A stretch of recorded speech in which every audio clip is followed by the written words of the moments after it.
Yo, yo, yo. What up, everybody? Happy Friday. Um,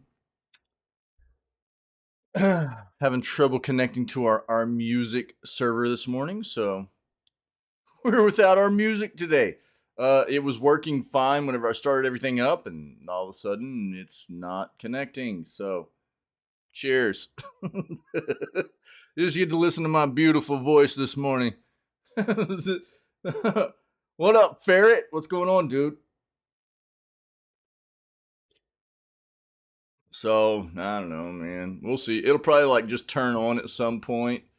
Here, let me see something. Let me take a look at something here.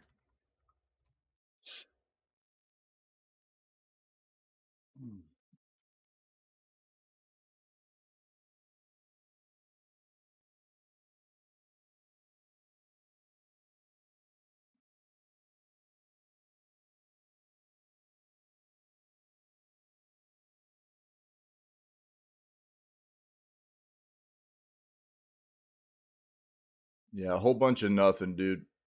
I think it might be having issues with their servers or something like that. So it is what it is, dude. Sometimes things happen. Oh well, dude. We're here. We're live. You know what I mean? And that's what matters. It could be worse. We don't have our music, but that's okay. We'll make it. It'll be a good day. Hope you guys are doing well. And you know what we do, man. We got video gaming news coming up for today, October 27th. And then we got, this will be day 3 of Alan Wake Remastered. Yeah. So we'll try to push pretty hard today. We'll see how it goes.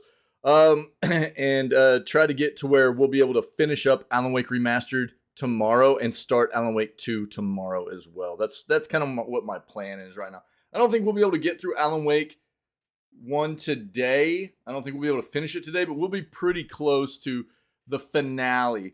So what I'm thinking will probably happen is like tomorrow we'll probably get the finale done and then run straight into Alan Wake 2, man. So that ought to be cool. Hopefully, anyways. That's the plan. That's the plan. So I guess on that note, let's go ahead and do what we do, man. Let's dive in here and see what we can find out what's been going on in the video gaming industry over the past 24 hours. And that way we can move on and start playing games for the rest of the day. Let's go.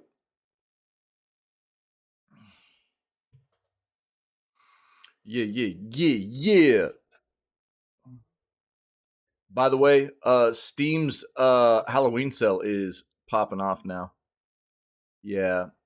So, if you were looking for some spookster games, then there are spooky games all over the place right now on Steam for sale. So maybe go take a look, see what you're in for there. I haven't really taken a deep look at it yet, but there are definitely some lots of sales on the spooky kinds of games right now. Go. We might take a peek at it a little bit later. Um, let's take a look at this right now. I kind of was trying to remind everybody yesterday that you needed to be ready for the games to switch over free games on Epic. That did happen, as I said it would. And now you can grab Tandem, A Tale of Shadows, and The Evil Within 2. Banger of a game, dude, especially for this time of the year, Halloween time.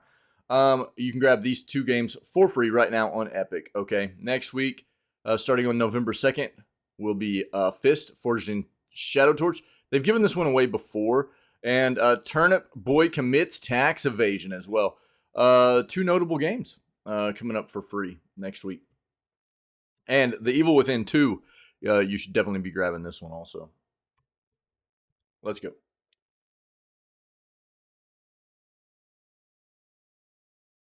Microsoft reorg includes a new Xbox president and what? Studios leader. Too scary? Nah. Interesting. Let's see what's going on there. Yeah. Okay.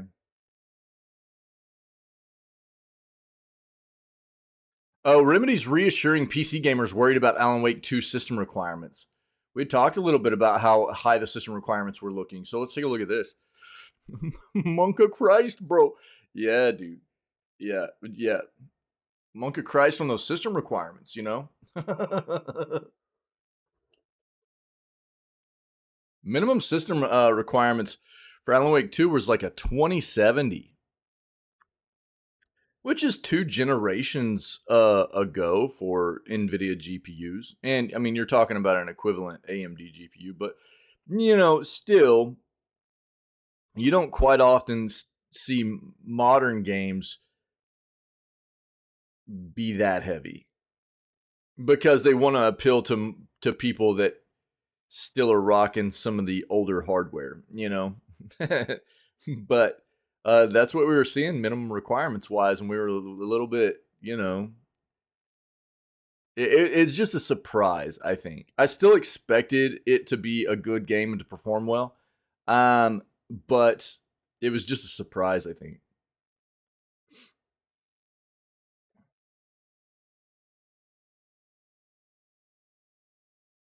Let's get rid of some of the sports. Let's go to news. Uh,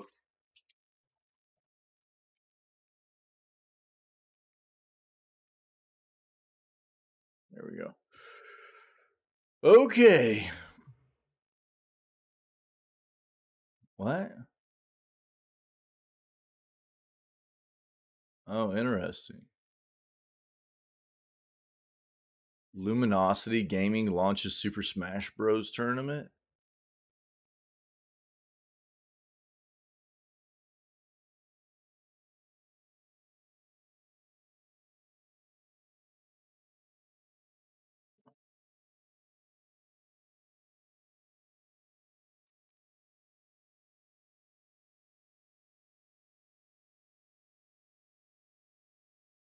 It just occasionally, dude, I keep getting throttled with the Google search keeps getting polluted with the game is hard website stuff.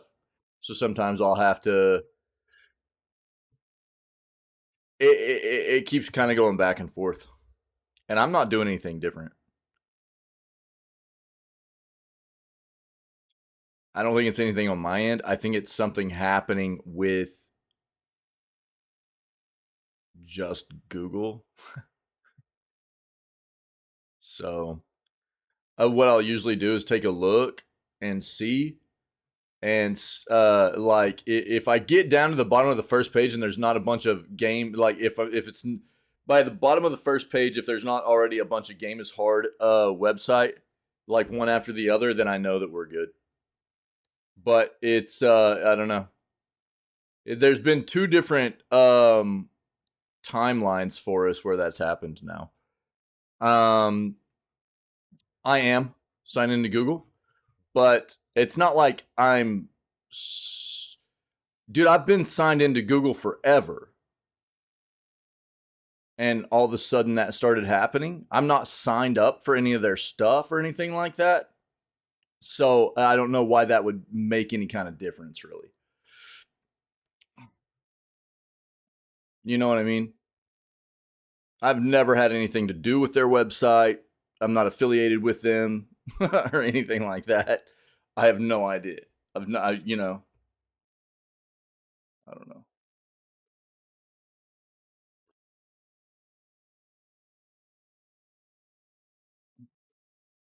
Maybe Google's just data mining me, feeding me. You know what I mean? I wouldn't be surprised.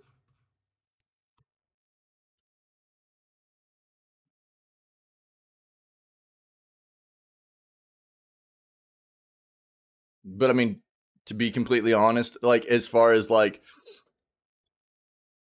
all the things that I have on my plate that I'm always trying to work on and keep up with and everything, that's like at the bottom of my list. It's easier just to remove that website as a whole in a search rather than try and troubleshoot it all.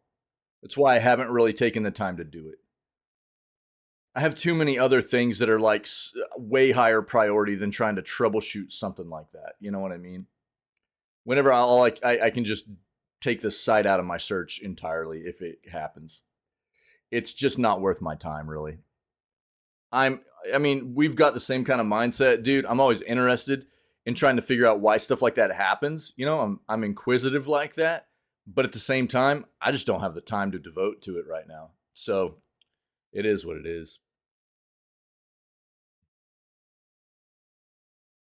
We'll talk about this.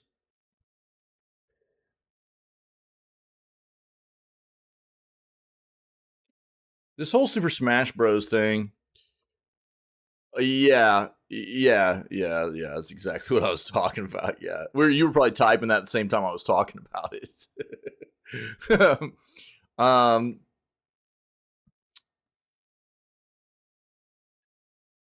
so if you don't remember this whole debacle with like Smash Bros. Stuff, right?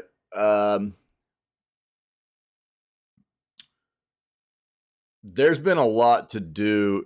Yeah, yeah, I kind of figured, bro. Yeah, I know we're the same when it comes to a lot of that stuff. Um, if you don't remember what went down with Smash over the past couple years, it's been pretty gross, especially from looking at what Nintendo's done with it. Because Smash Bros. Oh God, dang! I just crushed my shin. Everything's fine. All right. Just gonna take a drink of coffee. Oh Jesus. Just gonna rub that off. Just gonna rub that off. Yeah, we're good. We're good. That hurt, dude. So Nintendo traditionally, through the history of them even having Smash, from its inception and release originally, all the way almost through modern times, they never meant for Smash to be a competitive game. You know, that's true, dude. That's true. Um, they never meant for Smash to be a competitive game. Therefore, the way they always looked at it was that they never really cared to do anything with it on the on the front of having anything to do with the competitive scene with the game. Well, over the past couple of years, Nintendo being Nintendo, they've started to realize that they missed out on a lot of opportunity because there's a huge competitive scene around Super Smash Bros. Right, and so there was this basically independent organization. What was it? Smash Ultimate. What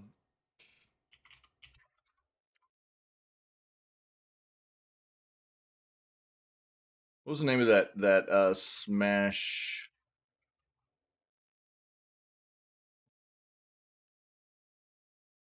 organizer? I get you got a link from Nintendo guidelines on Smash Bros. Tourneys. Yeah, because they just got involved with a bunch of stuff. Yep. They just basically made it to where right. Yep. Yep. Publication date. Yeah, look at that. Yeah. Um see, this is what I'm talking about. So, yo, thanks, Ferret. Appreciate that. Dude. It's funny that you just got that too. You see the publication date on this, man. You know, an effective date, November 15th. So yeah, this is something we should talk about. There's what was the name of this flipping? I can't think of it, dude. Well, let's say right here.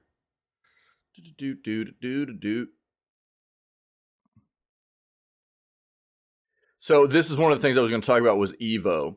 So we're going to talk about the fact that it's no longer part of Evo, and that was basically Nintendo trying to take a jab at Sony, but really they just slapped all their fans in the face instead. We'll talk about that. What was the name of the God dang it, dude. Anyways, can't think of the name of this organization. It's basically being crushed now. They were the ones that basically um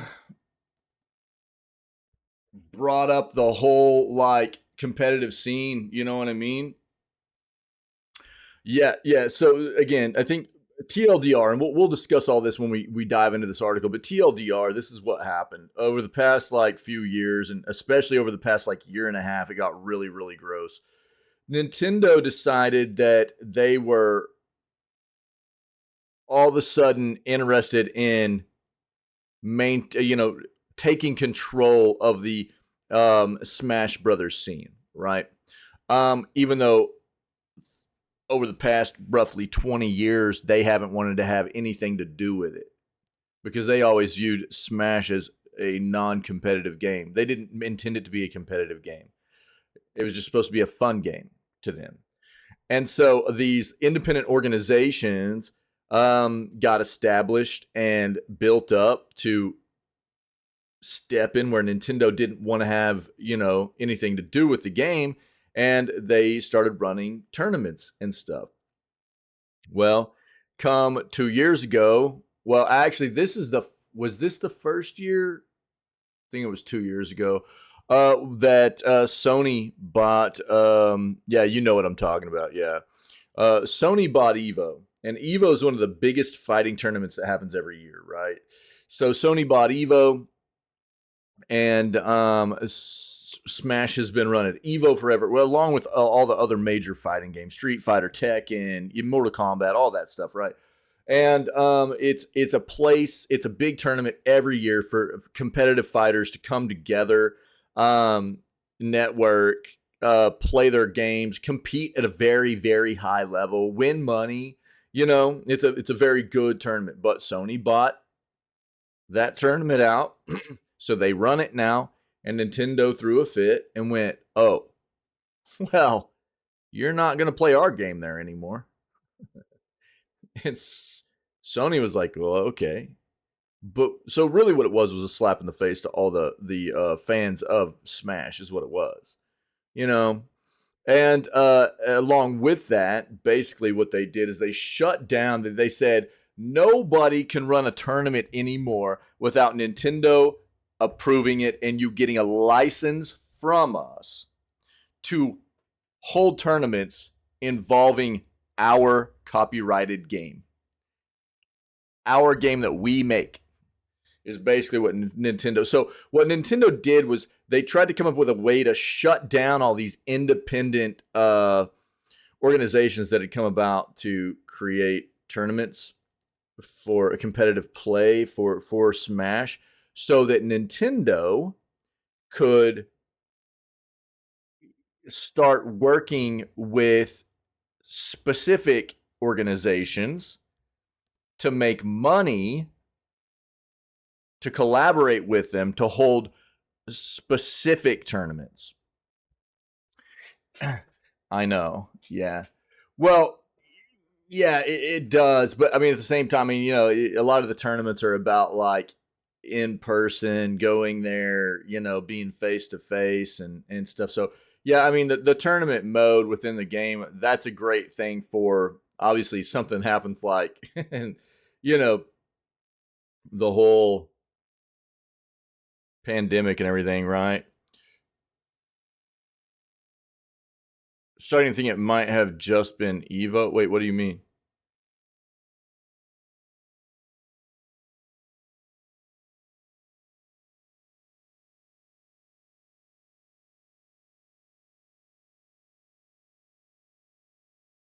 As far as who got blocked? No. Uh-uh. No. No, I'll find the article we were reading about last year and stuff. There was a lot, dude. No. They shut down a bunch of other organizations. They shut down a bunch of other organizations, dude. Legit, it was all over the news last year. No, it wasn't just Evo. Mm-mm. Legit, in the middle of holding like annual long tournaments, there was an organization that basically got told, "You got to stop." Right, like it towards the end of their annual tournament holdings and everything. It was like you got to shut it down. We're not giving you a license. You have to have a license from us now. We're not giving you one. You've got to shut it down. Nintendo, super gross, dude. Super gross. It wasn't just Evo. I'll whenever we dive into this, I'll talk about this again. I'll rehash it and I'll find out what that organization was, and I'll bring it back up for everybody. Might have been Smash World Tour. There you go. Yeah, Smash World Tour. That might have been it. Yeah. Yo, one second.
Yeah, thanks, dude. I hit the button. I didn't realize it didn't unmute me.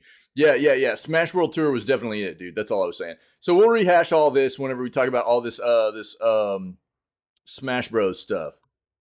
Thanks for remembering that tournament. But yeah, it definitely wasn't just Evo. It was Smash World Tour was like one of the biggest tournament holders that had come around in taking the reins because Nintendo didn't want them. And they got obliterated last year. It's just almost a year ago now. So we'll talk about all this. It's pretty gross, dude. I just don't want to obviously, there's new things coming up on the front of competitive Smash, but I don't want to let people forget what Nintendo has done here. You know what I'm saying? I think that's the thing for me is trying to make sure people remember the grossness that happens from some of these companies in the industry instead of them just like kind of throwing dirt over it or whatever, But yo, good call on that Smash World Tour. Thanks, dude.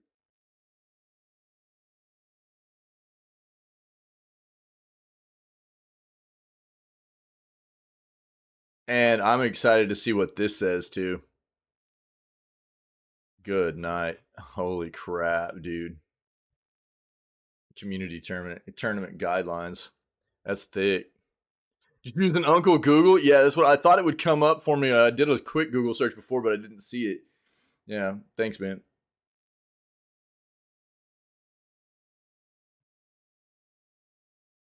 Yo, how much is a gaming computer?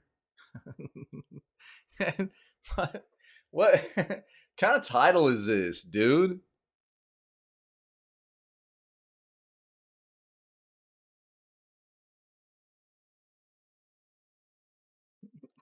Oh, shit. Well, yeah.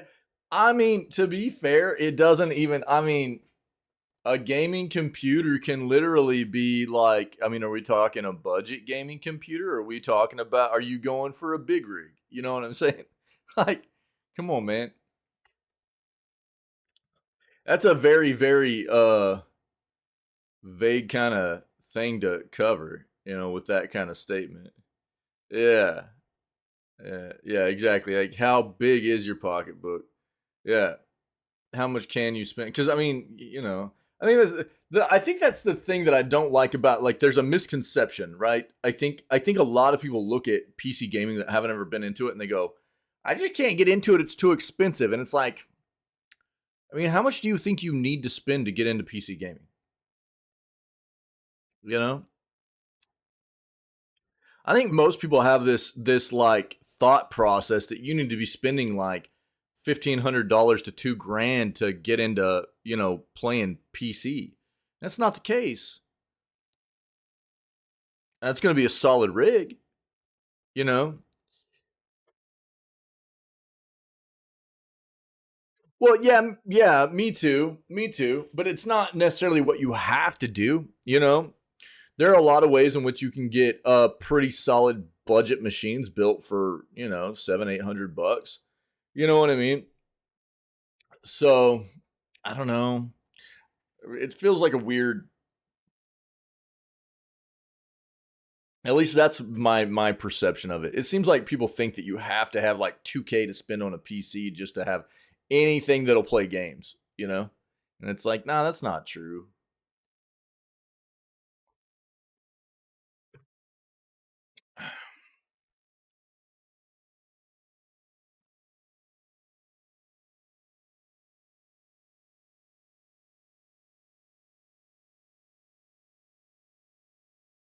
I'm starving.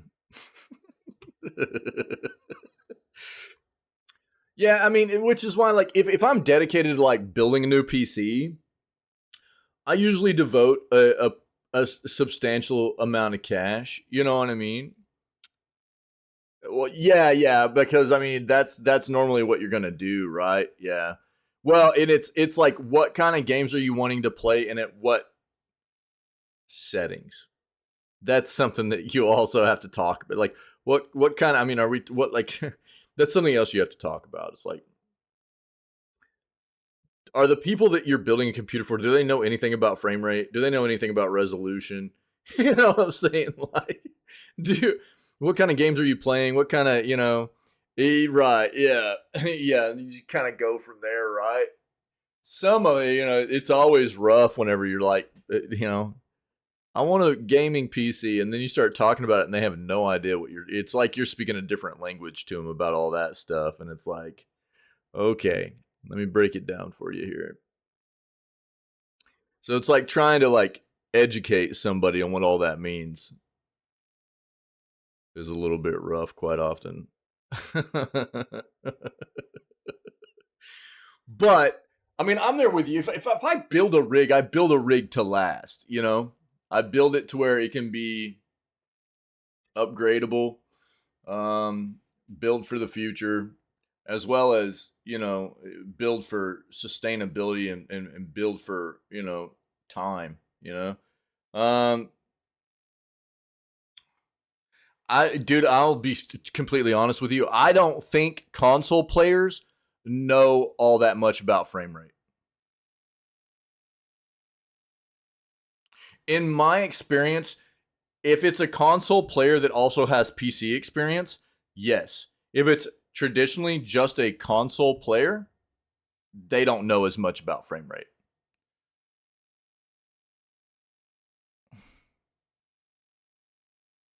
Legally obliged to ask, huh?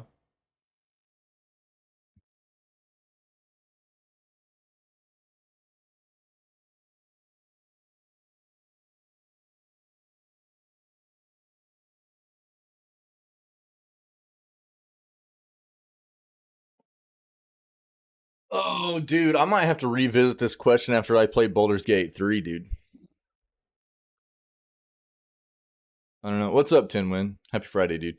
I think that's one of the biggest things that I think I would need out of a you know, what everybody has really praised Baldur's Gate 3 for is your ability to just do anything. You know what I mean? Like you can just do anything almost. And I think that's what I want to see out of Pillars. I want to see it be that agile in a game. Pillars has always been really, really good. Pillars 1 and Pillars 2 at choices matter. Everything affects everything else, whether it be your interaction with your party members or other NPCs in the world or your interaction with the gods or whatever. Everything affects everything else, right? So they've always been in line with that kind of notion. But I want to see the game be more wide open like Baldur's Gate to where you can just do anything. I think that's what I want to see with Pillars, dude. And I want to see better flipping pathing. The pathing in those games drove me flipping crazy, dude. Ferret, I will not I will agree with you about the resolution thing. I think console players are all about resolution. I don't think they're about frame rate. Hold on.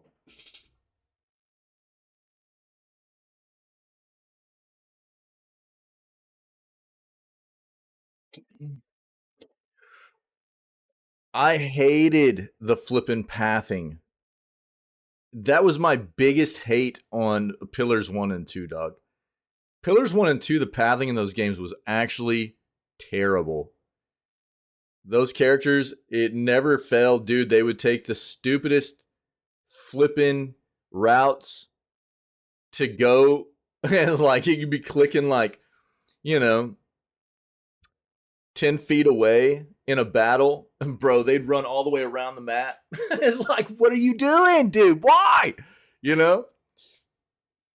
Oh yeah, I know Ultima, dude. They gave it away for free right now on GOG. Did you know that?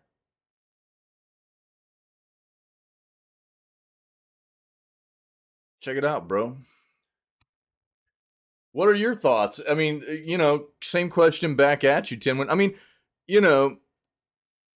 yeah, dude, they just gave away a ton of games on GOG. Let me see if it's still going on. Check it out, dude.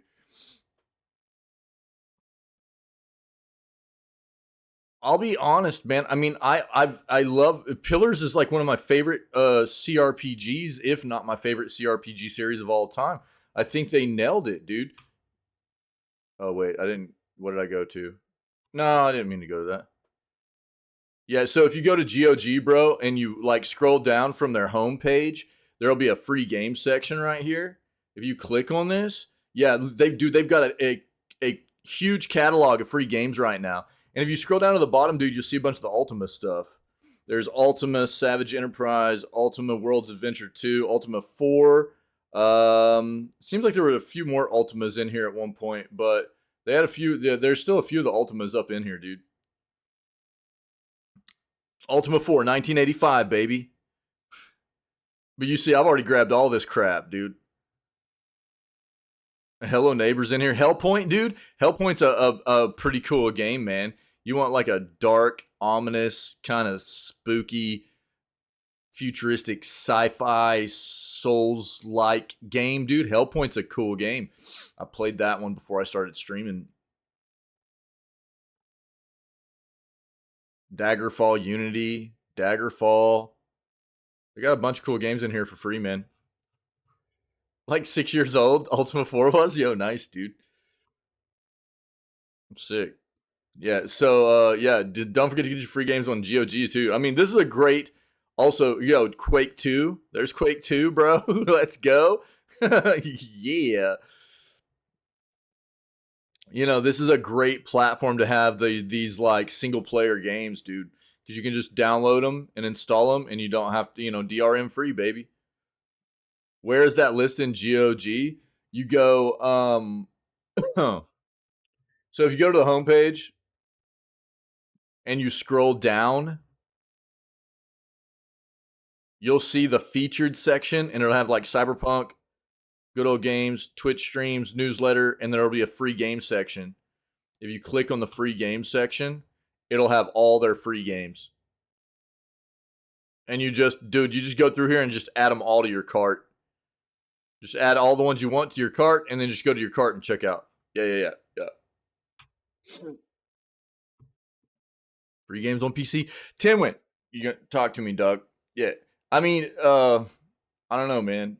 I think again, I think one of the things I would also like to see is maybe some better equipment options in the game. A little bit of better randomness for equipment, something like that. The legendary. I think that was one of the things in Deadfire that was kind of a turnoff for me. That was one of the other things that I wasn't super hyped on for some of the pillar stuff, was like the uniques or the legendaries or whatever in the games were just like meh, kind of whatever, I would like to see the game have a bit more RNG for the equipment and have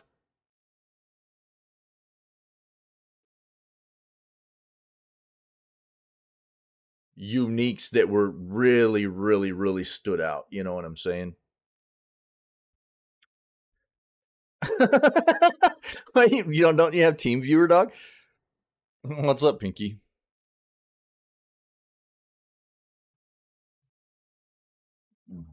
Let's play BG3. It's coming, brother. It's coming. I know. Yeah, you're good, dude. You're good.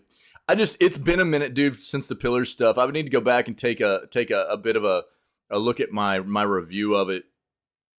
But it's not that I didn't like the equipment system or whatever, but maybe just a little bit of a revamp to it or something. It seems like I might enjoy a little bit. Team Viewer got on my hate list. Yeah, I never used it a whole lot. There were some situations where it was handy, but yeah. But I think that that would be my thing. Having it be just more open for you to be able to do anything like Baldur's Gate is. I mean, I think that's what a lot of people want from RPGs nowadays, right? It's that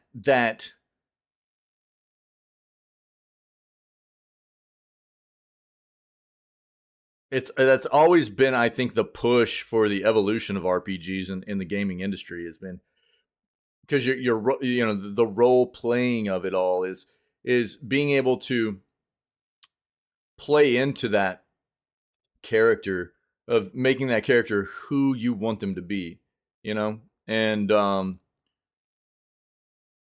not being constrained by some kinds of weird invisible laws from the developer. You cannot, attack these NPCs for some, like, why, dude? Why? Like, let me do what I want to do. You know what I'm saying? That kind of stuff. Oh, Jesus, Pinky. Holy crap. Okay, yeah. Yeah. Interesting.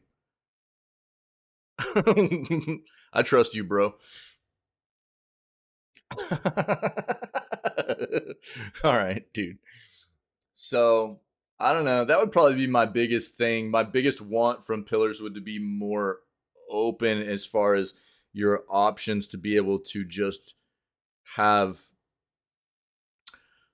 full immersion on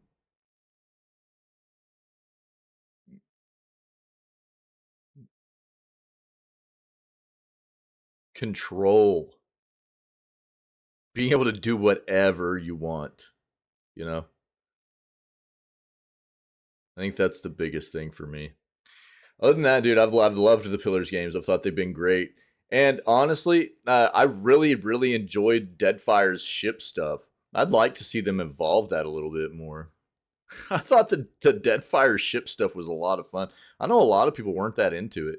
I thought it was a great time, dude. I thought it was fun, and I could see it being even better. I thought that was a really neat incorporation for the game. Stuff like that was neat. So I don't know. See what else we got.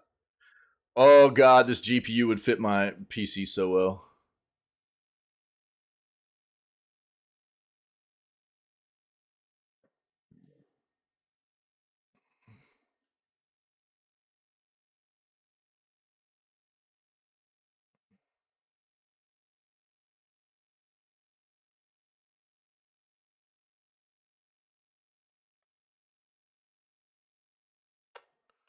Oh, dude, November's almost here, Pinky. I know, dude. I'm really, really getting excited, dude.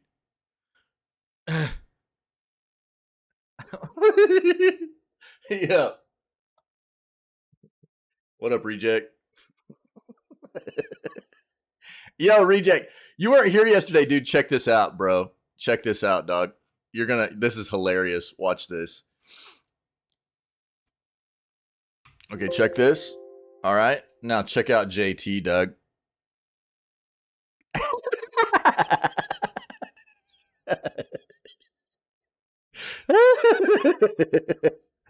Oh my god, bro. It happened on accident yesterday, dude. I didn't even think about the fact that it would happen just by off of like a picture off of a book, dude. Isn't that funny? Look at him.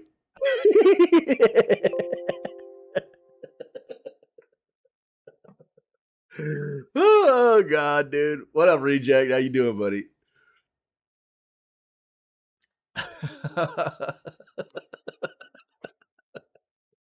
We were like hanging out playing games yesterday, and our buddy Casual Gaming was in here, and I was like showing the book, and he put the Wario filter on, and it put him as Waluigi, and I was like, "Oh, dude, no way it worked!" Because there are certain filters that'll do like that kind of thing, you know, if there are two faces, and I didn't even think about it working on the book, dude, or thumb face. Yeah. Oh yeah, it works with everything, dude. It works with everything. We tried it yesterday. It works with everything. Yeah. You can turn him into everything. He looks great as Thumb. Yeah, we did it yesterday.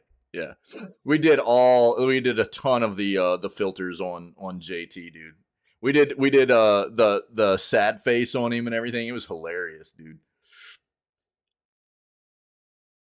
There might be a clip of it, dude. Did anybody clip that yesterday? I don't know. Did you guys see what I put in the food channel? Did anybody see what I put in the food channel? The latest thing I put in the food channel, dude. You guys are gonna love it. Oh yeah, dude. Yeah. Yo, look at the clip section. Cappy got us. Cappy got us yesterday. Look at the clips section in the Discord. You'll see us messing with the book, dude. Yeah. Shout out to Cappy, dude. No, dude, I haven't watched it yet. I haven't watched it yet. No, I haven't. But I need to go back and take a look at it, dude. Yeah.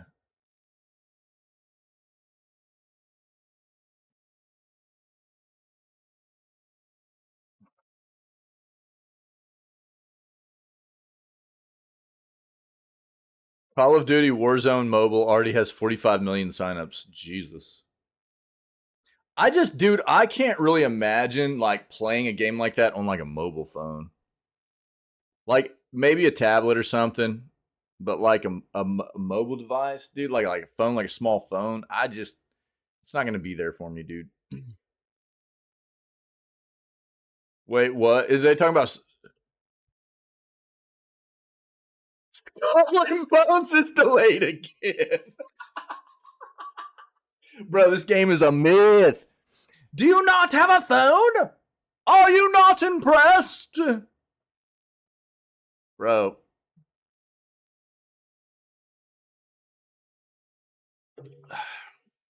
This is what the ninth delay.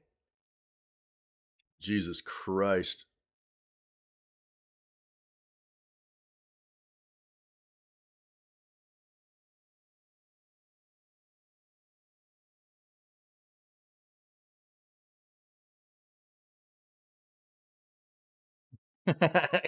Yeah, reject. Let's look at our other search real quick, dude. Happy Friday, everybody. Happy flipping Friday. Yo, don't forget about I've already talked about like GOG's free games. I've talked about Epic's free games. If you missed it, dude, don't forget. There are new Epic free games right now. This happened yesterday morning, but Tandem, Tell of Shadows, and The Evil Within 2 are free on Epic right now, okay? Also, November's free games for Prime. You should already be able to get Rage 2 Deluxe Edition, Centipede Recharged, Evans Remains, Behind the Frame. Oh, this is November stuff. Oh, they're showing November stuff. I was going to say, these don't sound familiar, dude. Interesting. Oh, okay, we'll cover that. Yo, by the way, if you've got Prime Gaming, October had a bunch of really good giveaways too, like Ghostwire Tokyo. What was some of the other ones, dude? But if you haven't grabbed those games yet, Prime Gaming gave away some good October games, so go grab those. But we'll cover these free ones for November that are coming up.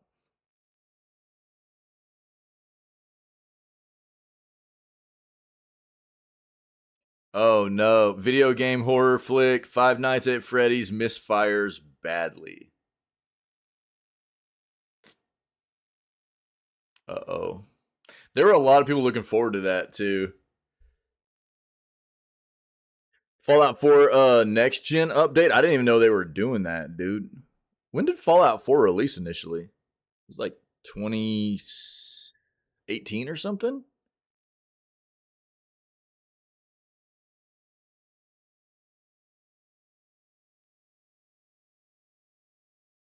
I can pull it up, dude.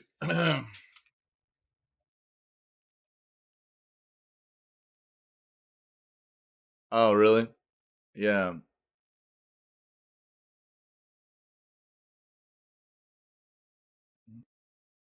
Yeah. There was an article in the beginning of October, man, that we must have missed. We'll talk about this. Let's take a look at this. When did Fallout 4 drop, dude?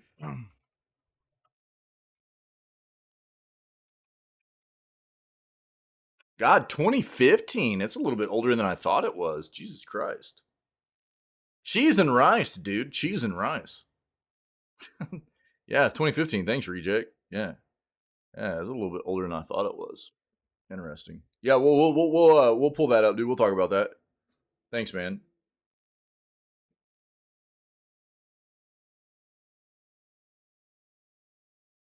We've already talked about the Alan Wake 2 expansions. We actually have an article up about Alan Wake 2 right now. Sorry, Ferret. All right, buddy. Ubisoft has delayed a large game thought to be Star Wars Outlaws. We'll put this right here with their other delay. Where is that? There we go. Like to see the godlike races expanded per god. One per god minimum. Like to see them keep the two and a half style they had in PO1 and PO2. No camera. Yeah, I'm good with that too, dude. I don't need the Baldur's Gate 3 like camera stuff. I'm actually fine with that too. Yeah, that's why I didn't even talk about them needing to change that. I'm fine with that. I'm good with the traditional, you know what I mean? Especially because I think it always looked good. Maybe enhance it a little bit, you know what I mean, for more modern hardware and everything. But I'm fine with that, dude. No camera turning or excessive 3D modeling where it isn't needed. I actually want to keep the unique system and expand it. I loved how it worked. How the items were part of a build rather than just item you threw on when you got it. Yeah, no, I'm cool with that too. I like that too. It was just here was the problem I had. There was always an amount of issues with the game in I can't tell you how many unique items I would find or legendary items. I don't know how you circumvent this issue. But what you're talking about brings to light for me Pillars of Eternity. Reject. Pillars of Eternity.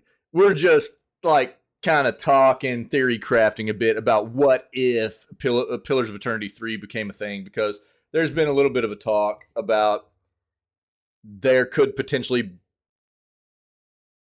be a Pillars 3 if Obsidian was willing to fork over the budget for it. You know? Path of Exile. Yeah, dude. So here's the thing with that. Flipping Peaky, dude. Perfect. Perfect, dude. Perfect. Yeah. Perfect, bro.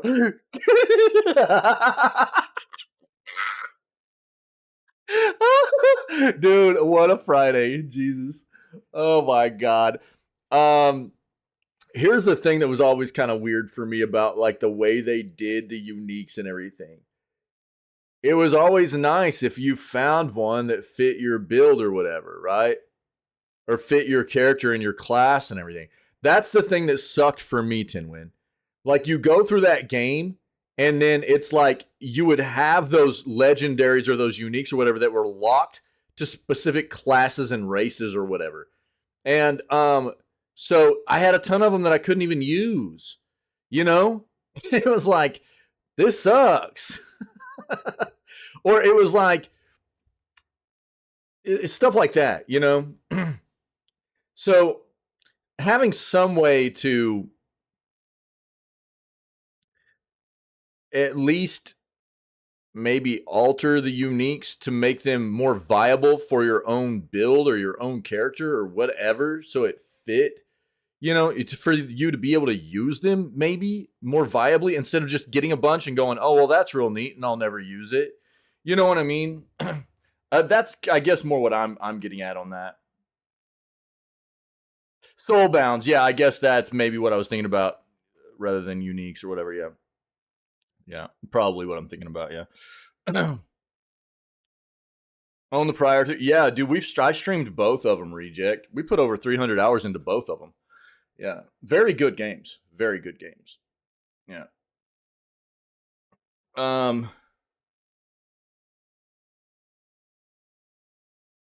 for me, the Soulbounds were basically what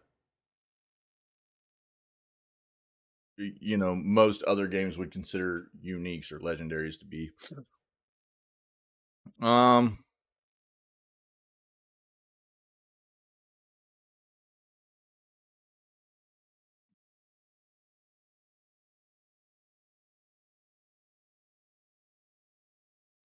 a dare and a loss should return, obviously, as undead companions.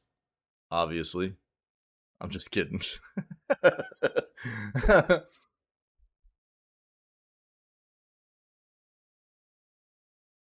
Class-based quest lines would be dope. Yeah. Yeah, class-based quest lines could be really cool because it could be something that would allow you to um,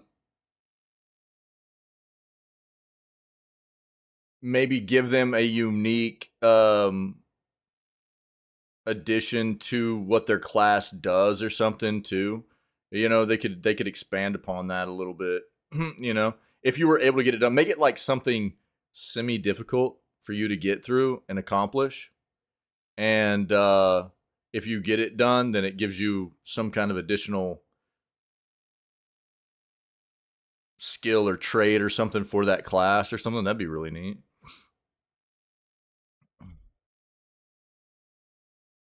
That'd be cool. Yeah.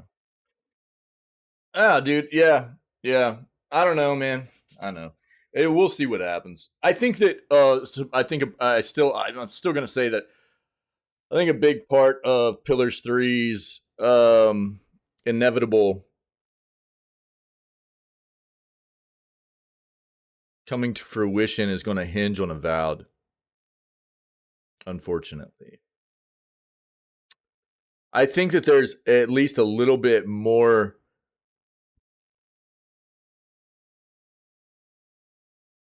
Now that it's publicly out there that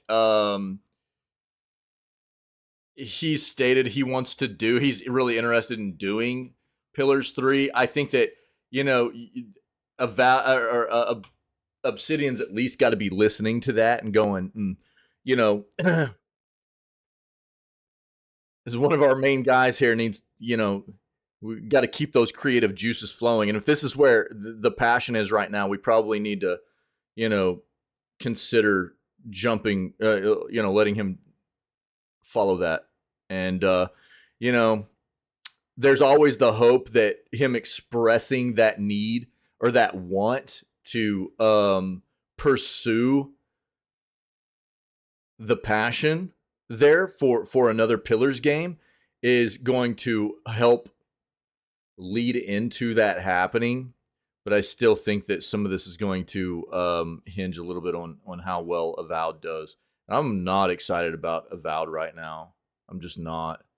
From what I've heard about it and how limited your options are going to be for what you can, character classes and things like that in the game. I'm not saying it's going to be bad. It's Obsidian. Obsidian does good work. I like Obsidian. Um, they've always done good stuff, But I was just expecting, I think, something more fleshed out for something coming out of the world of, Pillars. So we'll see. But I probably just don't know enough about it right now, really. We'll see what happens, though. But the Pillars games are bangers, dude. So good. And I would love a third one, dude. Jesus Christ. I think that's the one of the other good, great things, about what you can't overlook and you can't deny about what Baldur's Gate 3 has done for the gaming industry is shown that the CRPG genre is far from dead. It is, if anything, making a huge comeback. It's not like it's ever been dead. It just seems like there were a lot of developers that were kind of hesitant about diving into that side of making those genre of games because they weren't sure they could do it well and do it to where people would grab those games. There were a few studios that were always pretty decent at it. But I think that Larian, dude, Larian was like, hold my beer, dude. Hold my beer. And they show the entire rest of the industry that you don't have to make Spider-Man. You don't have to make Star Wars. You don't have to make Lords of the Rings, which obviously Baldur's Gate is a long-running iconic series, right? But it's not a series that is of any other entertainment, propriety. It's not in any other, it's not in movies, it's not in television, it hasn't been part of anything else. And for it to be a CRPG as well, and to show how well it has been, how profitable it has been for them, and they did it the right way too. Let's not forget that. No monetization or anything like that. It's very refreshing. It's good to see that, and I think it's got other developers going, this genre is alive and kicking. I think that's great. Right. Well, yeah, I don't think they would go anywhere else with it besides, PoE. I would be really surprised if they did. Really surprised. But I'm right there with you, dude. I think that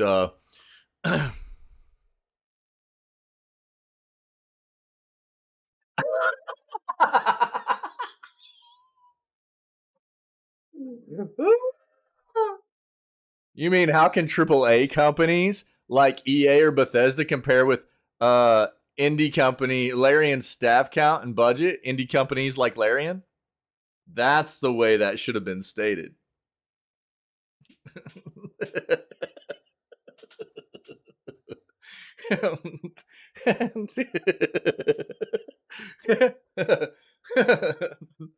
Oh, Jesus, dude. You're wild, bro. All right. October's Xbox update adds keyboard mapping for controllers. Interesting.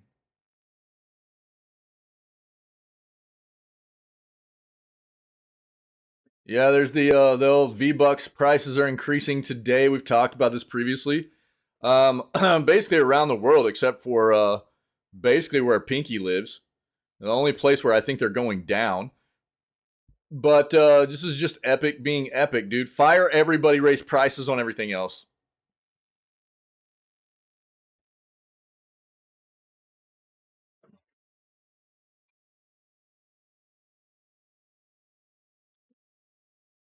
Oh, and Mexico? Oh, okay.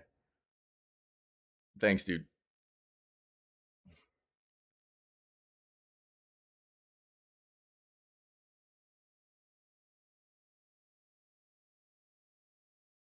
Yeah, we talked about that.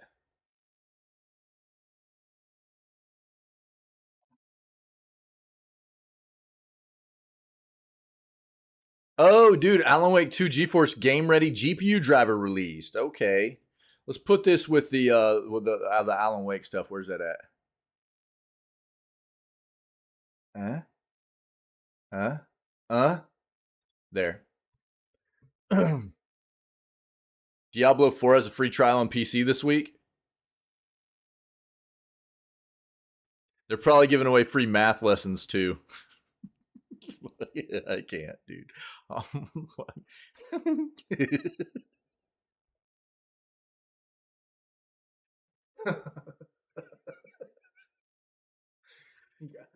Bro. Blizzard, dude. We'll take a look, bro. We'll get some people some free Diablo 4.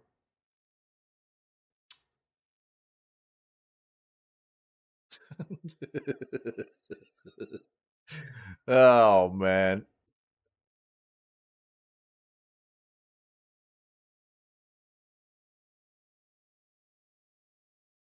Ooh, Apex Legends is finally adding cross progression in season 19.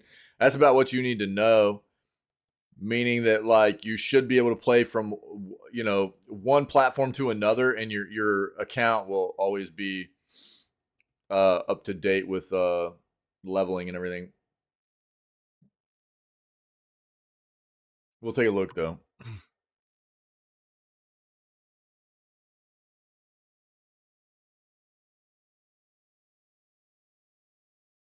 Oh yeah. So if you got Game Pass, you're looking for something scary to play, dude. Then Dead Space Remake just hit Game Pass. We knew that was happening. Super Mario Brothers Wonder is supposed to be pretty good so far, from what I've heard. We had our buddy Super Nintendo hop in here yesterday and was telling us that he'd been playing this and it was pretty good. We looked at this yesterday. The Metal Gear Solid Delta Snake Eater is looking pretty solid. Snake. I don't know. I'm an idiot. It's obviously UE5 and we all know what UE5 can do, and the game's looking good so far.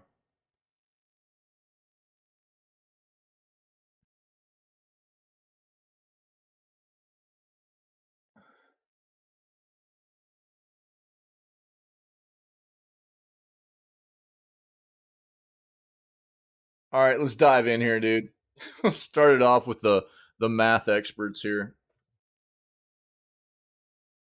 Yeah, D4 has a free trial on PC this week.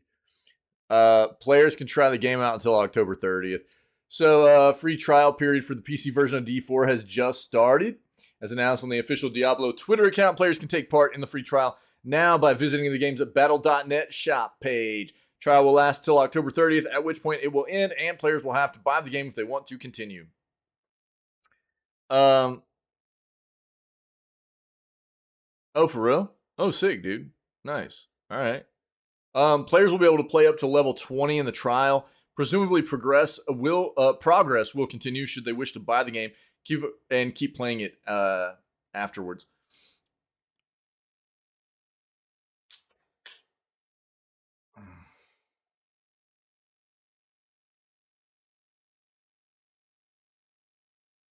So they've got a link to the battle.net shop page for you to grab it right there if you want to give it a shot this weekend.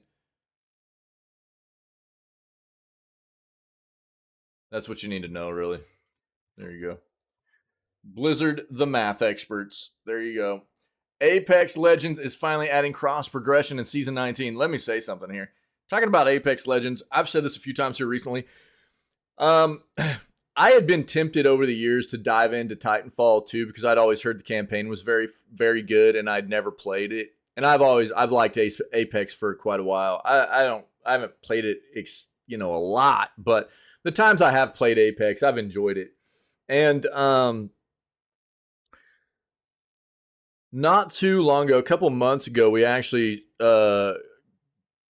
had an article talking about how Titanfall 2's servers, multiplayer servers, got revamped and put back up, and there were a ton of people playing Titanfall 2 again. And at the same exact time, Titanfall 2 went on sale on Steam for like $3, man. So I bought a copy for like me and my son, and we've been jumping in there and playing, and it's been an absolute blast. Titanfall, my son played all the way through the campaign first and everything. I've just been playing multiplayer with him. But it's been a lot of fun, dude. That game goes on sale for like a few bucks all the time, Titanfall 2. It's a very highly rated game just for its campaign and everything. But the multiplayer is a ton of fun too, dude. It really, really is. And they got the multiplayer servers are back up. There's a ton of people playing and everything. So I personally, even though you guys know how I feel about the whole EA thing, that game's a banger, dude. Titanfall 2 is. So for a few bucks, man, getting some nice quality like FPS, and it's got tons of mech battle, dude, which is a lot of fun. A lot of variety in it and everything. It's really, really neat. Highly recommend. But the reason I'm bringing that up is obviously because Apex came out of the Titanfall universe, right? If you didn't know that. The latest season will also introduce new Legend Conduit and update the Stormpoint map. Respawn will introduce a cross progression for Apex Legends with the launch of Season 19 this month. In fact, the studio said players will be phased in over a period of time in order to ensure stability for the mandatory new feature. Quote, due to the nature of merging accounts across platforms, various aspects of Apex Legends, coins, crafting materials, etc., will be impacted differently, it explained. Except for some notable exceptions, all content, including unlocked legends and cosmetics, is available on all platforms, regardless of the platform they were originally unlocked on. While Apex coins acquired on PC, Xbox, and PlayStation will be merged into a single wallet, can be spent on any of these platforms, Apex coins on Switch will remain separate as they can only be spent on Nintendo's console. Good old Nintendo. However, new non-exclusive content purchased on the Nintendo Switch is shared with all platforms and vice versa. Ignite will also introduce a new Legend Conduit. Her passive ability, Savior's Speed, sees her gain a burst of speed when running towards a teammate out of tactical range. Conduit's tactical ability, Radiant Transfer, sends a surge of energy to a teammate, generating temporary shields for them, and Conduit, when in danger, while reaching ultimate, Energy Barricade deploys an array of shield jamming devices which damage and slow enemies. Let's take a look. Every storm eventually breaks. Light always pierces through. You just need the strength not to break first. In my family, we call that strength pagasa. Hope.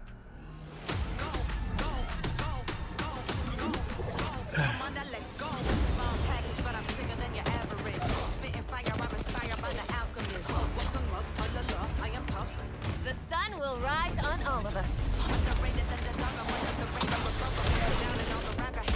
Yo, Respawn, why don't you go fix Star Wars Jedi Survivor? How about that? Can't knock us down.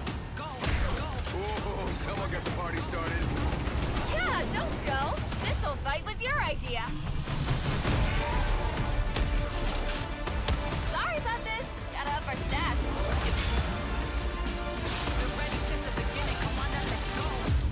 For the viewers at home, it feels as cool as it looks.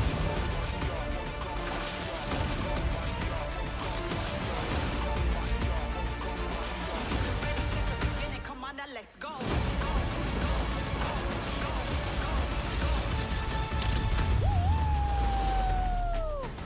Yes! Choice. Tell my competition quiet on the set. Been ready since the beginning. Come on, now let's go. Like I said, light always pierces through. I always liked Apex because it was so fast-paced. Didn't You know? your aunt It's a very tell you not to stare at fast-paced the game. sun? Been ready since the beginning. Come on, now let's go.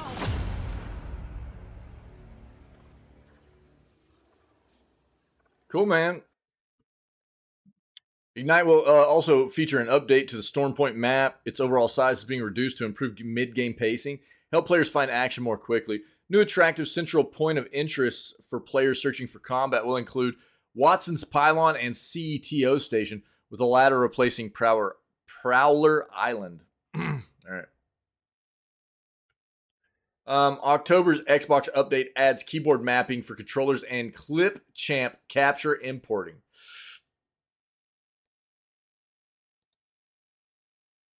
The PC video editing tool now lets players import directly from the Xbox Cloud storage. Huh. This is potentially important because if you don't remember, their Xbox is implementing this entirely retroactive policy for Xbox capturing, where let basically any clips or videos or anything that you've taken from your Xbox Play is no longer being held on their servers for over 90 days. If 90 days, it's gone. And there never used to be any kind of limit for people that had Xbox accounts. So it's kind of terrible. It, in my opinion, at the very least, should have been something where they went, and this is all happening at the January of this coming year. So in a couple of months here, what they should have done was at least gone moving forward from January of 2024 through the future. Nothing that you capture will be held, but they're not doing that. So, and they literally only gave people like 3 months to get ready for this. It's not a good look. It feels really bad. I understand there's probably a ton of space being used up on Microsoft servers, but I mean, they made this bed. They should have put a policy in place in the first place if they didn't want this to happen. And it's also a play, I think, for them to try and get people to buy into their cloud service too. Microsoft is rolling out the latest firmware update for Xbox consoles. Let's see this.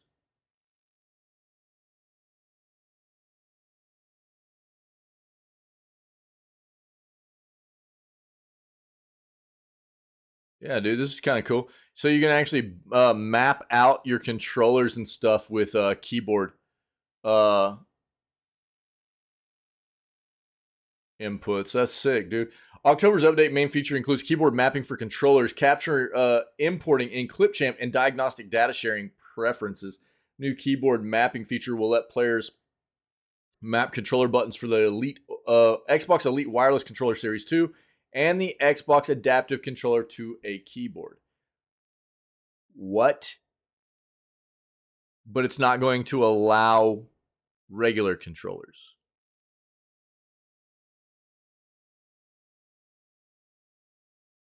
Right. Nice, Xbox. Players can use the Xbox Accessories app to map their buttons. For instance, Xbox Principal Group Manager Jonathan Hildebrandt said on the Xbox Wire blog, Sea of Thieves can take keyboard input for something like quick select of a tool or weapon while using controller for most other actions. Keyboard remapping has been a requested feature in the PC gaming and accessibility communities, he added. It helps expand controller input capabilities in games that have many commands, have limited remapping capabilities, or do not support controllers. Excuse me. Another new feature in the October update is the ability to import game captures to Windows 11's built-in video editor Clipchamp. Okay, hold on. Before we address that, is this for reals?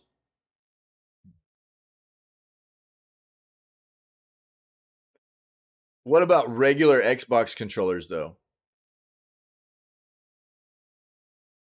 Is this a ploy to like try to get people to buy into their Elite controllers? That flipping sucks.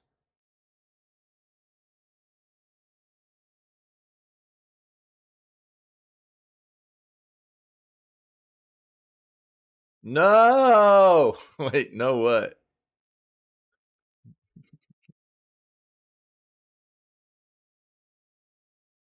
Why would it be? What do you mean? Like that would be any like that would be a surprise?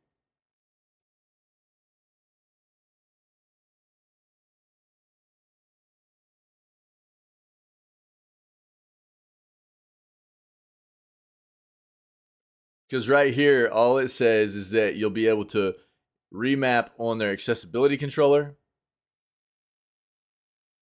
and their Elite controller. That's it.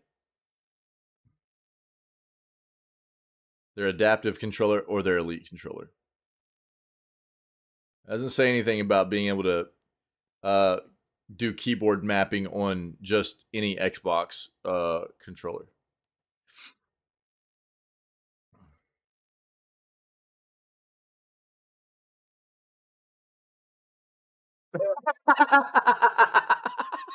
That's what I kind of figured, dude. But yeah, I got you, dog. Another new feature in the October update is the ability to import game captures to Windows 11's built-in video editor Clipchamp. In the import media section of Clip Champs, players will now find an Xbox tab, which lets them browse and import any videos they've saved to their Xbox Cloud storage. Once imported, you're ready to create videos of your epic gaming moments by trimming, cropping, adding text, transitions, and other effects. Hildebrandt says, afterwards, you can easily share these videos with your friends, family, and followers. Finally, the update also updates users' optional diagnostic data settings to be account-based, meaning players can set their preferences on one device, and this will be applied across all other devices instead of having to set it on every device. Yeah, this still doesn't really fix anything for players for not being able to store their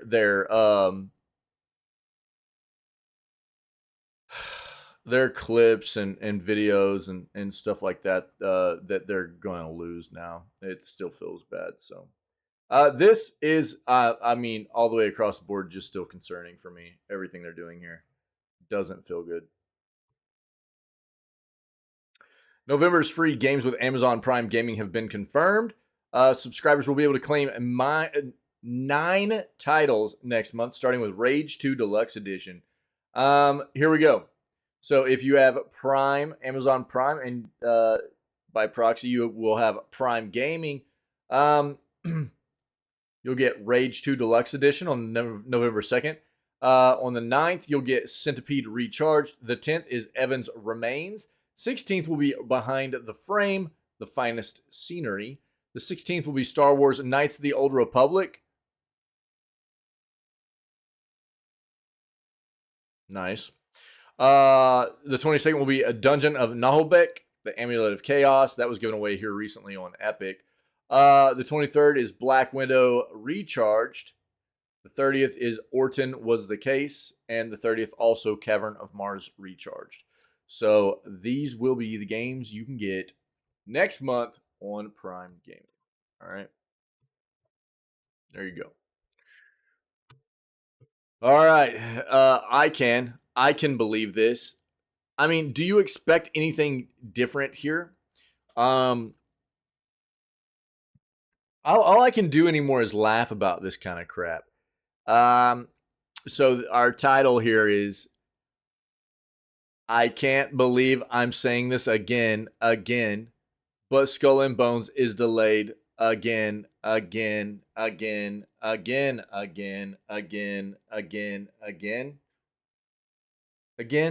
It's somewhere around there. Yeah. It's like the 8th or 9th time I think that this game's been delayed. It's pretty brutal. I don't know that we'll ever see this game, to be honest. It's I mean, they seem committed, but there is nothing more of a red flag to me than this number of delays. I cannot recommend enough that people stay away from this game. Even if it ever does release, do not pre-order this. Do not buy this day one. Wait and see what people are saying about it. There's no reason why people should be buying a game that has had this many issues releasing. It's just so scary. I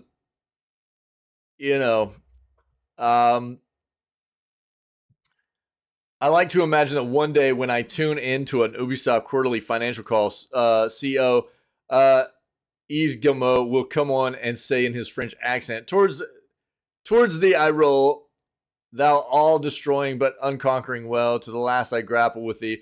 From hell's heart I stab at thee, for hate's sake I spit my last breath at thee. Sink all coffins and all hearses to one common pool. And since neither can be mine, let me then tow to pieces while still chasing thee, though tied to thee, though thou damned well. Wait, what? It'll be so polished. Right. It'll be so polished that there won't be anything there anymore.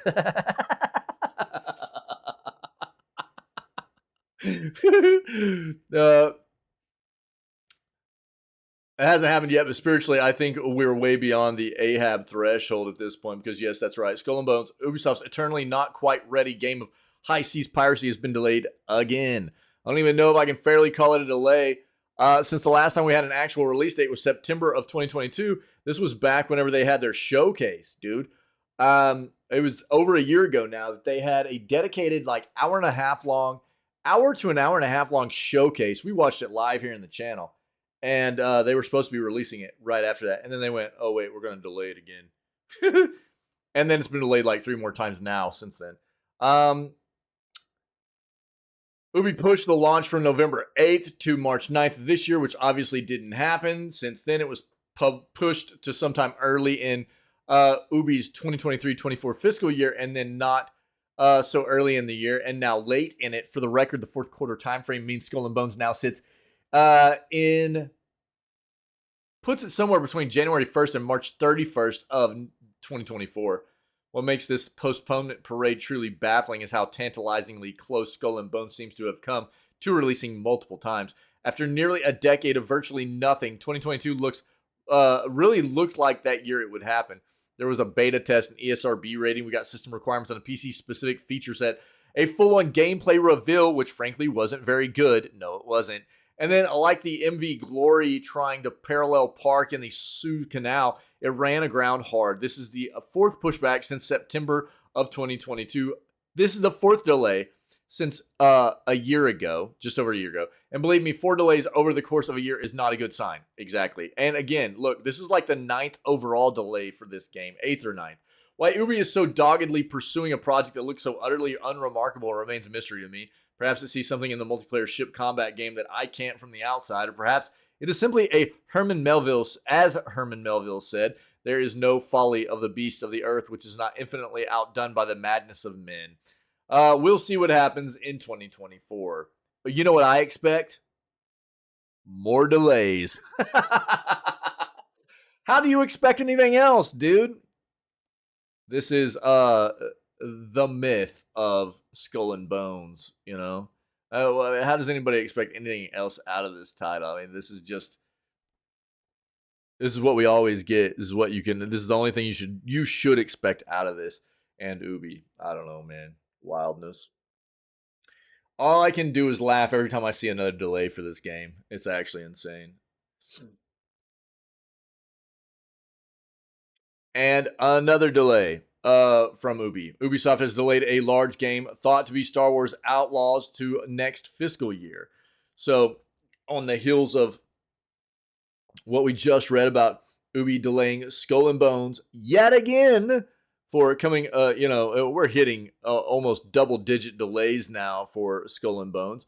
Now we've got a delay for Star Wars Outlaws, it looks like.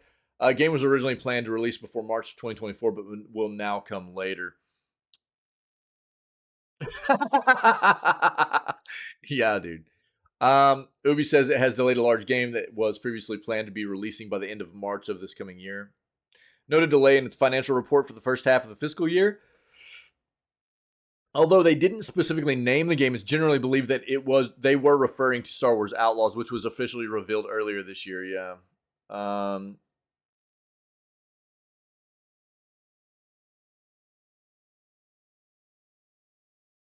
Company confirmed its announced guidance of strong top-line growth and non-IFRS operating income of approximately 400 million euros without releasing the other large game it had initially planned to launch during the last quarter of the current fiscal year. Company has decided to launch this other large game in fiscal year 2024-25 so as to maximize its value creation. Reported back in May, before Star Wars Outlaws was officially revealed, that Ubi was planning to release its open-world Star Wars game in early 2024.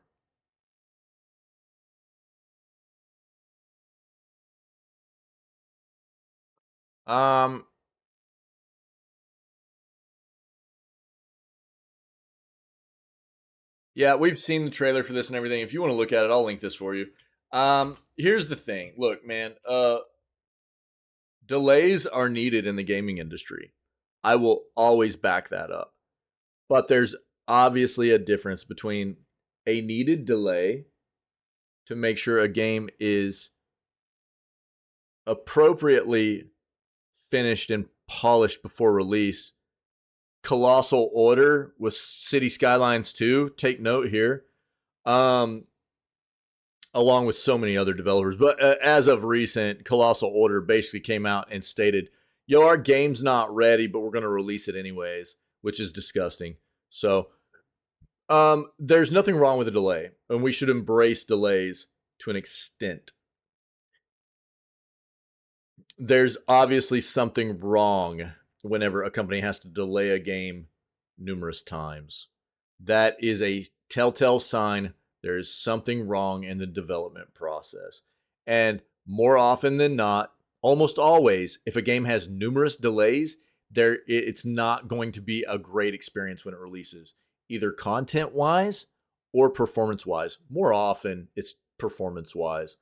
But so like with Ubi and Skull and Bones, I cannot recommend enough that people stay away from that game if it ever does release. With something like Star Wars Outlaws, this is the first delay we've heard of. Whatever, fine. Okay, cool. Apparently this could be for a business decision. It could also be for performance related stuff. Whatever. It's one delay. Cool. It is what it is. You know? The main thing is that a developer is given the time they need to release a finished product. And I think that myself, along with most other gaming enthusiasts who are the customers of these products, would much rather, sit through a delay for a few months or whatever and experience the game in a much more polished state than have it come out a few months earlier and have to trudge through the terrible performance issues that it would have, So, two different sides of the ball here for Ubisoft. A single delay for Star Wars Outlaws, fine, whatever. Almost 10 delays, almost double-digit delays for something like Skull and Bones. Don't touch that game, dude. That's my advice. Don't touch that game if it ever releases. At least wait until it comes out so you can get reviews and stuff, because it's probably not going to be very good.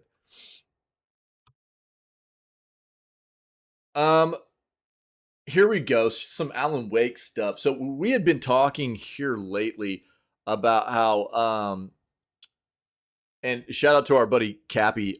Cappy had notified us that, because we're going to be playing Alan Wake probably starting tomorrow. Alan Wake 2 anyways. We're playing Alan Wake 1 right now. But Alan Wake 2 we're probably going to start playing tomorrow. And that's going to finish up our Scaretober.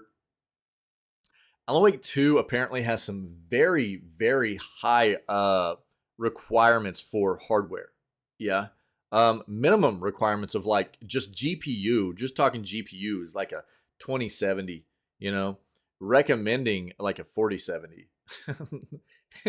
and I think that's got people concerned a little bit about whether or not, because I mean, like my PC's sitting right in the middle of that. GPU wise, I'm rocking a 3070. So it's like, well, I don't expect to have a whole lot of issues, but it's still a little bit like, wow, the recommendations of 4070, and I'm sitting below that with a 3070. So it's like, well, how's this going to work? There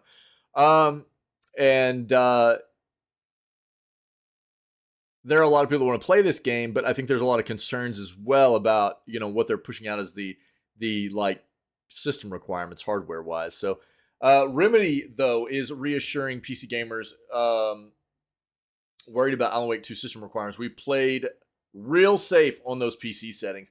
The system requirements released last week are unexpectedly high, and an awful lot of fans weren't happy about it. The full reveal of the Alan Wake 2 system requirements last week left a lot of fans unhappy. They're steep. The minimum spec for fully high def, which is 1080p, 30 frames per second gameplay at the low graphic setting is an Intel i5-7600K, a 2060 GPU, and 16 gigs of RAM, and a sharp ramp up from there into recommended Ultra and ray tracing requirements. But some optimistic gamers expressed hope that Remedy was inflating the PC system requirements for Alan Wake 2 in order to ensure that it runs well on all specs, even at the low end, and that's apparently the case. Cool. We played real safe on those PC settings. By the way, Remedy Communications Director Thomas Pua tweeted earlier today, under promise, over deliver, or something finish like that. Yo, that's great. I agree. That's good news, but I have to wonder if Pua's tweet also injects some confusion into the matter. If the minimum requirement isn't really the minimum, will people with underpowered PCs be tempted to roll the dice on it and end up disappointed as a result? System requirements are all about clarity, which is the absence of console-style uniformity, is very important. It sucks to be told your rig isn't up to snuff, but it's far better to know what to expect up front than to be surprised.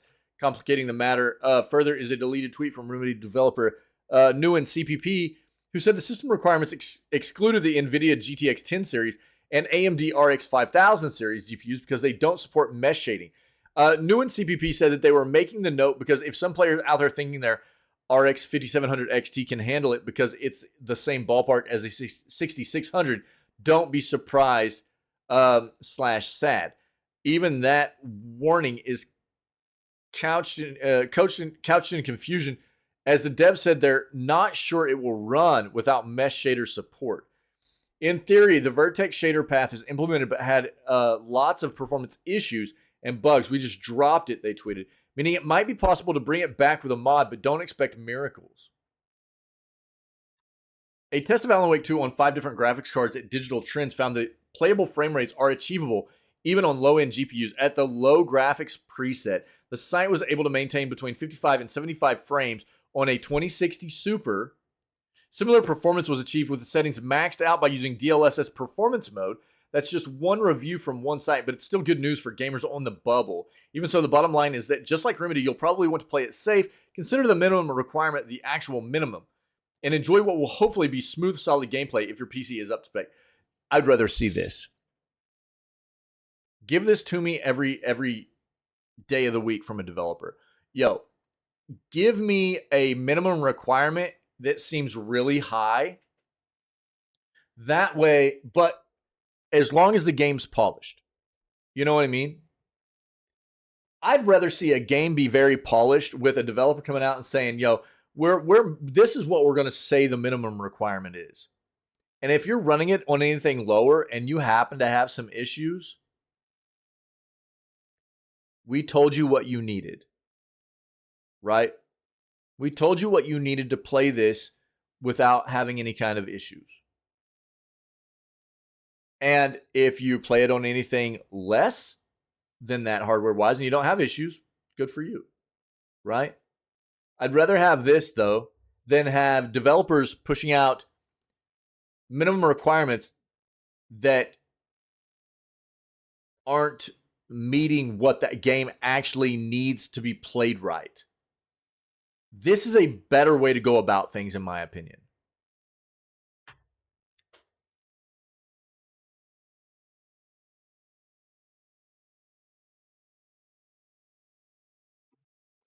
Alan Wake 2 GeForce Game Ready GPU driver has also released. NVIDIA's new Game Ready driver provides best day one experience for Alan Wake 2, which packs full ray tracing, DLSS 3.5, ray reconstruction, and reflex. So there is a new driver. There's a link right here for it. It has absolutely beautiful ray traced graphics, which are enhanced and accelerated by DLSS's 3.5's huge suite of AI-powered technologies.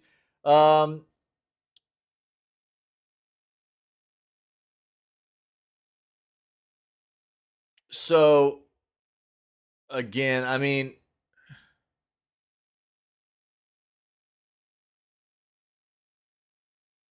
most of the people that are going to benefit from the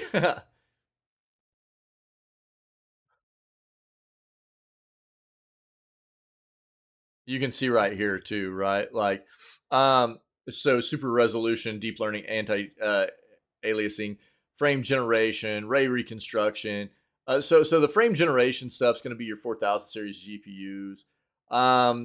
Some of this stuff that you're going to see in Alan Wake 2 is going to be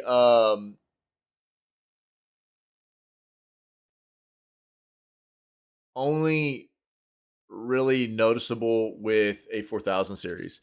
So that's probably part of the reason that they're putting the requirements like recommended up there so high, right?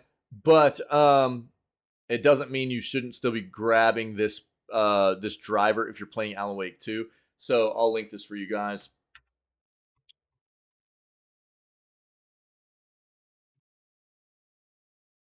Oh, dude, we talked about this a little bit this morning. This whole Smash Brothers thing. Me and Ferret kind of started hashing this out. Put that there. So this was the original article that we came across this morning, first thing, and it's something that brought back into the fold an issue that I haven't talked about in a while, which is a Nintendo's disgusting way in which they've handled the Smash Brothers community over the years. And I'll try to like summarize this as quickly as possible, but we're going to read this. But before I read this, I want to preface this with educating everybody about what this entire situation holds, if you're not familiar. So Smash Brothers, Nintendo is basically, throughout the history of Smash, until here recently, over the past few years, couple of years to a few years, Nintendo hasn't ever really wanted to have anything to do with this game in a competitive scene. They've kind of always held the stance that this was never supposed to be a competitive game. Therefore, they never really wanted to have anything to do with the competitive scene around it. So what that did was it led to like some independent organizations such as Smash World Tour kind of taking the reins, right? And building up these competitive scenes around the game. Well, what we've seen over the past couple of years is that Nintendo apparently finally came to the realization that they missed out. And so Nintendo being Nintendo, instead of trying to embrace the community that has been built up around this competitive scene around their game, and embracing these organizations that had really helped to build the communities around it, they started just crushing them. And what I mean by that is like a couple of examples would be the Evo tournament that happens every year. It's a big fighting tournament. If you're not familiar, it just happened a couple months ago, where, you know, it's like the biggest games in you know, the competitive fighting scene for video games. Street Fighter, Tekken, Mortal Kombat, used to be Smash all the time. A couple of years ago, Sony and PlayStation purchased Evo. So they now run Evo under Sony's branding. And Nintendo basically said, you know what? Sony owns it and runs Evo now. You're not playing our game there. And Sony was like, okay, well, whatever. We got plenty of other games to play, so it's whatever. And basically what it came off as was a big slap in the face to the people that play their game, play Smash, and the competitive scene around it.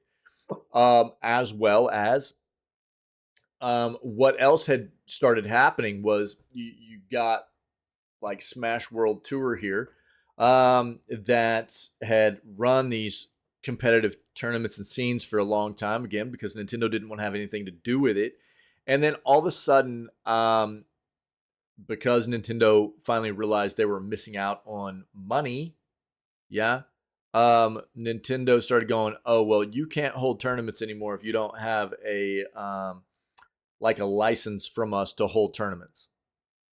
And so apparently after Smash World Tour, the organizers and you know, they were trying to work with Nintendo to, yo, Cappy, what's up? How you doing, friendo? Happy Friday. Trying to work with Nintendo repeatedly to get these licenses and things to keep running. Nintendo wasn't working with them and basically just shut them down right in the middle of their annual tournament stuff. And basically it just all came out. They Nintendo, because Nintendo wanted to start working with collaborating with their own organizations to run their own tournaments so they could make money the way they wanted to. It wasn't about trying to help out these organizations that had built the scene, the big competitive scene around the game in the first place or anything like that. It was really, really gross. But now that you have a little bit of background about how disgusting Nintendo has handled this situation, let's read about this Luminosity thing here. So Luminosity Gaming launches Super Smash Bros. Tournament Series with Luminosity makes moves Miami. Partnership brings coveted Smash tournaments under the Luminosity banner. So Enthusiast Gaming Holdings today announced that Luminosity Gaming, company's esport brand and one of the largest esports organizations in the world, will host Luminosity Makes Moves in Miami, 3-day Smash Bros. Ultimate and Melee Tournament Series in Miami at the Newport Beachside Hotel and Resort from October 27th through the 29th of this year. So it's happening starting today with live coverage on Luminosity Gaming's Twitch channel. So I'll link this for you guys. So Luminosity Makes Moves in Miami, formerly known as Let's Make Moves in Miami, is the latest super major, the most coveted ranking for Smash tournaments. Brings together some of the world's top Smash creators and players to compete in a field of nearly 600 total participants. Featuring both Super Smash Bros. Ultimate and Melee, the top 10 ranked North American players, including Luminosity's own MK Leo, Tweak, and Meister, will be joined by international talent from France, Japan, Mexico, and elsewhere, making it one of the largest American tournaments of the year.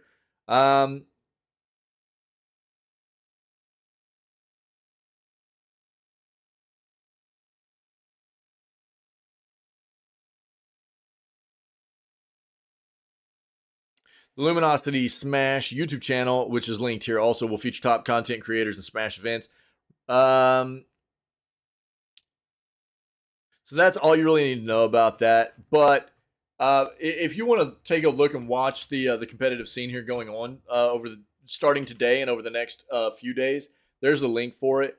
Again, I think that this is what you need to know that Nintendo has done, which is so absolutely disgustingly scummy, about not taking care of their community, not taking care of the other organizations that had embraced the competitive scene around their game and made it what it is today, and instead is trying to crush them. Nintendo being Nintendo, shout out to Ferret. Ferret actually just received these community tournament guidelines that you can read about, which Nintendo just published on October 24th, and they go into effect on November 15th. This is all about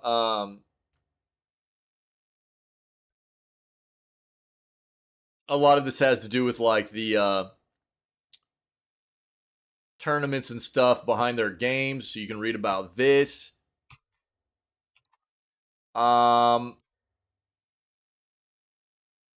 But this is a lot of the stuff that we were reading around this same time last year. So about 11 months ago, actually, was when all this Nintendo stuff started happening, where they were shutting down Smash World Tour without any warning, not trying to help them, basically actually hindering them,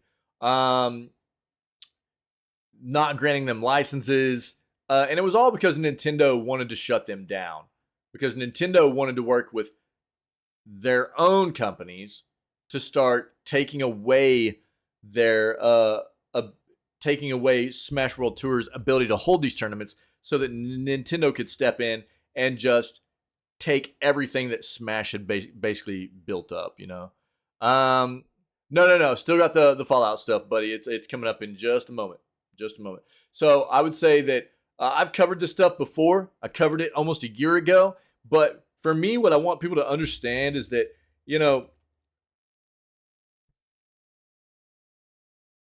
us as gamers, it's all about, I think, taking care of one another and understanding where some of these companies, and I'm talking after this stuff came out, there were a lot of these highly competitive players that were very, very livid about what Nintendo was doing here, calling Nintendo out on social media, all kinds of stuff. And I don't want people to forget about this kind of stuff.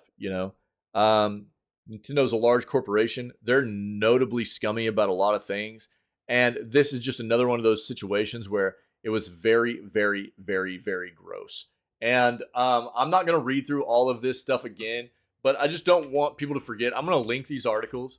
I just don't want people to forget what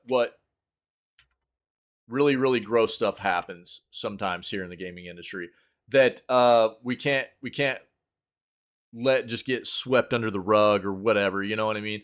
It's really disgusting, and Nintendo should forever be known for doing this to Smash World Tour. It's really, really gross.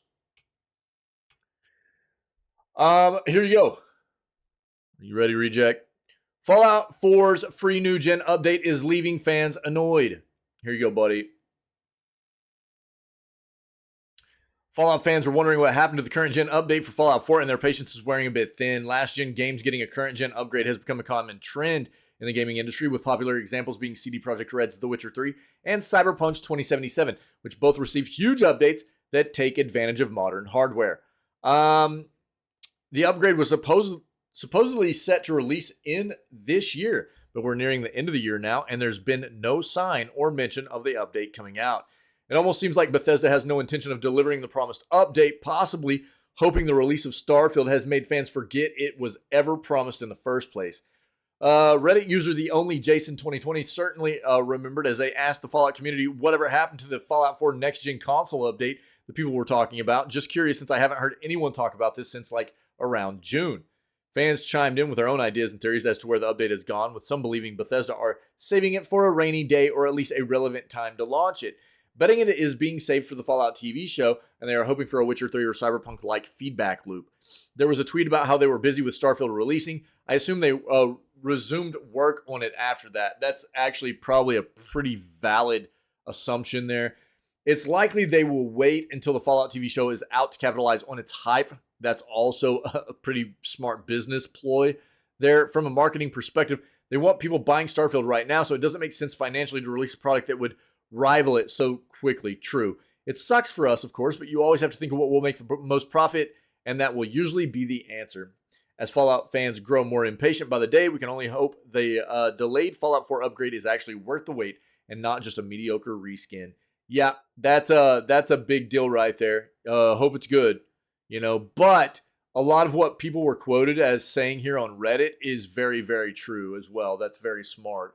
We do have the Amazon Prime show coming our way right at the beginning, what is it, like April of next year, and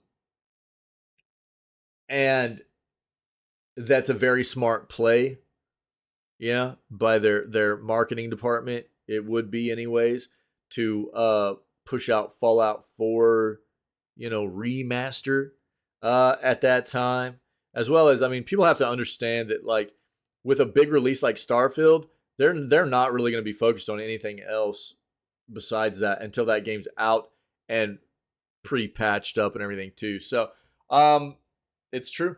A lot of smart quotes here, man. And we'll probably catch something. If they are, I'll say this, if they are planning on releasing the remaster for Fallout 4 around the same time that the TV show releases, then we will probably get a bit of info on this around the beginning of the year. That's true. That's true. Yeah.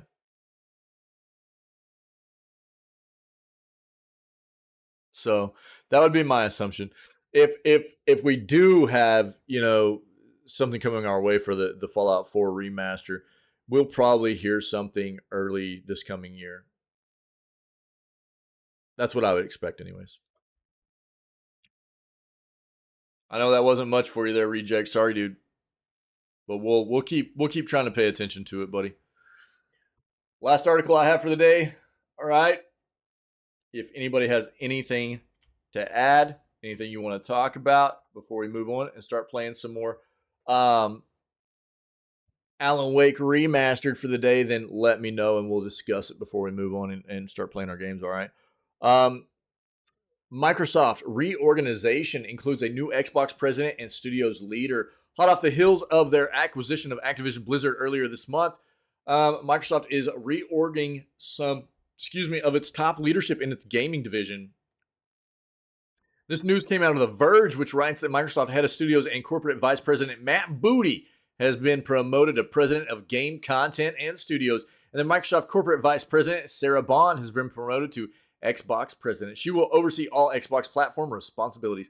The Verge also reports that after 32 years, Chief Marketing Officer Chris Capacella is stepping down from Microsoft. Yeah, man, for sure.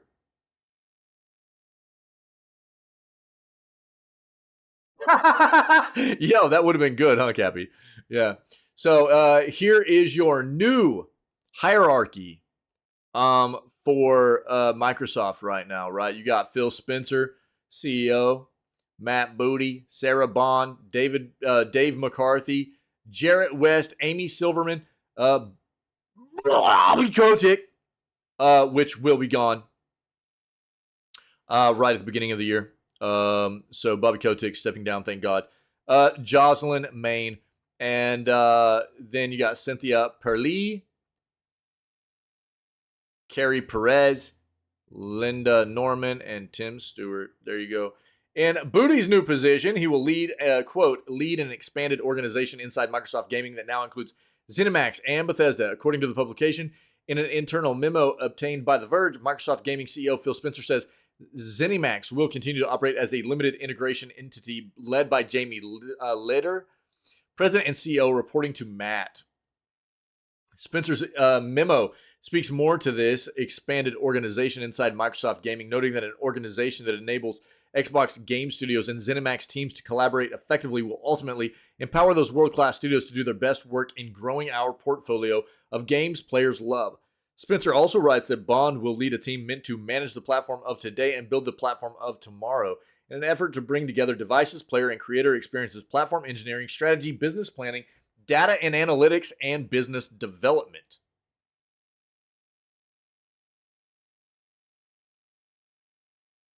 She's cute. With Capacella stepping down, Microsoft Executive Vice President and Commercial Chief Marketing Officer Takashi Numoto now holds the Chief Marketing Officer role at the company. Elsewhere in the report, The Verge writes that Microsoft Corporate Vice President and Consumer Chief Marketing Officer Yusuf Mehdi will now work as Microsoft Executive Vice President and Consumer Chief Marketing Officer. And finally, the publication reports that Microsoft is moving its consumer sales organization to Spencer's Microsoft Gaming team. It will be led by Amy Silverman. There you go. Reorg, man. Big changes at Microsoft. Big changes at Microsoft. Big acquisitions, reorging, lots of stuff happening, man. Let me see if I can get some music going here. It wasn't working earlier today. Just couldn't connect to their servers for some reason. Let's try this out.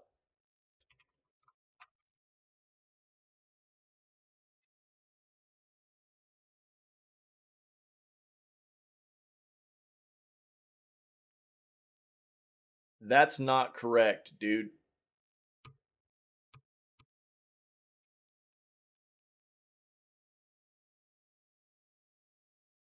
Hey! Hey, we're getting in there. Let's go.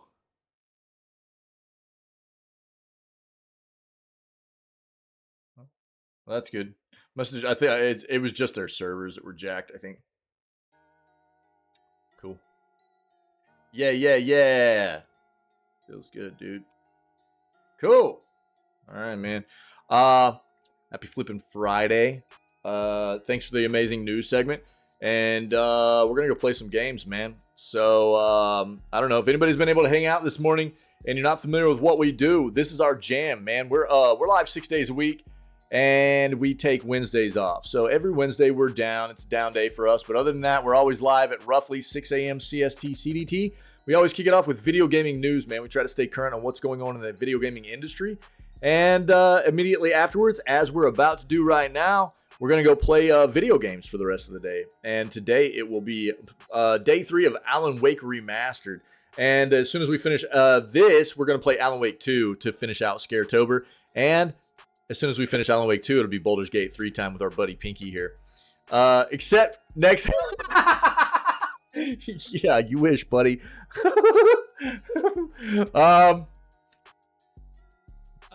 Pinky doesn't want me to take next Wednesday off because that's November 1st, and he wants to go ahead and start Baldur's Gate 3. That's what that's about. But we got a really cool community of people here, man. Amazing individuals, all about taking care of one another, man. loving the gaming industry, loving video games, spreading good vibes, having good times, being welcoming and inclusive and just understanding of one another, man. And if that's your jam, then I would prompt you to come hang out with us and be a part of what we do. We're always looking for more cool people to become part of our community here, man.